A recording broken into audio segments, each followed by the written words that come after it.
Sukses implementasi software akunting. Seringkali business owner gagal dalam implementasi software akunting meski pilihan software akunting menurutnya paling terbaik. Hal ini tentu saja akan sangat menghambat operasional perusahaan yang masih dilakukan secara manual. Oleh sebab itu, pebisnis harus paham bahwa software akunting tidak bisa diimplementasikan dengan baik tanpa mengetahui proses bisnis yang ada di perusahaan. Sebaiknya ikuti langkah-langkah berikut ini jika ingin implementasi software akunting berhasil dengan baik dan lancar.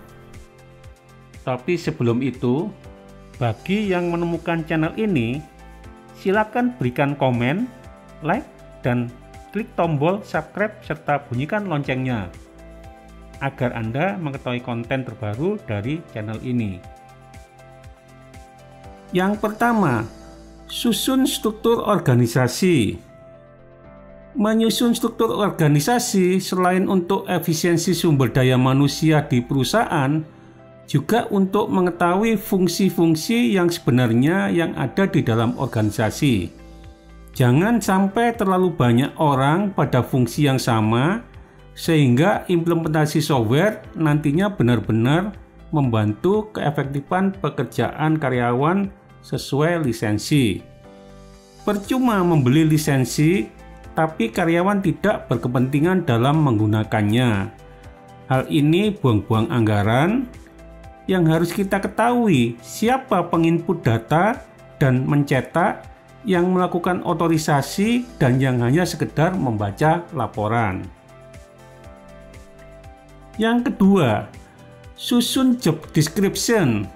Menyusun job description adalah salah satu cara menspesialisasikan pekerjaan agar tiap karyawan tidak bekerja tumpang tindih, sehingga memudahkan trainer software akunting untuk mengatur hak akses ke software. Karena tidak semua bagian software boleh dibuka bagi yang tidak berkepentingan. Yang ketiga, susun SOP atau standar operasional prosedur. Susun standar operasional prosedur supaya kinerja karyawan memiliki alur yang sudah sangat standar, sehingga implementasi software dapat terlaksana dengan baik. SOP memang tidak dibuat dalam waktu singkat. Minimal SOP dibuat secara garis besar. SOP sederhana bisa dibuat sesuai versi masing-masing agar implementasi software mengikuti jalur yang sudah ditentukan. Yang keempat, identifikasi hak akses. Lakukanlah identifikasi terhadap job description utama yang berhubungan dengan input data, editing, otorisasi, dan hanya pembaca laporan. Setelah itu, pilah-pilah setiap aktivitas kunci tersebut untuk digunakan sebagai petunjuk training software yang berkaitan dengan aktivitas kunci tersebut. Pada umumnya, jika sudah ditentukan masing-masing hak akses, maka setelah implementasi software akunting, perusahaan aman di data dan risiko pengubahan.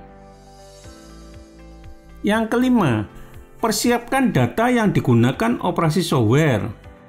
Persiapan berikut adalah persiapan untuk menginput data yang dimiliki oleh perusahaan saat ini, seperti data customer, data supplier, data hutang dagang, data piutang penjualan, data aktiva, modal yang di-store, data inventory, dan data yang lainnya. Data-data tersebut diinput di format Excel dan kemudian dipindahkan ke software yang sudah diinstal, sehingga tidak perlu diinput satu persatu secara manual. Yang keenam, install software di komputer. Kalau software sudah diinstal, paling tidak karyawan sudah bisa segera menggunakan software dalam rangka mengefektifkan pekerjaan, meminimalkan risiko kehilangan, serta dalam rangka menaikkan profit. Yang ketujuh, lakukan training berdasarkan job desk dan hak akses. Training akan segera dilakukan secara fokus pada masing-masing job desk karyawan. Kalau sudah diatur sesuai dengan langkah 1 sampai dengan 5, maka dijamin proses training pasti akan berlangsung dengan baik dan penggunaan software lancar.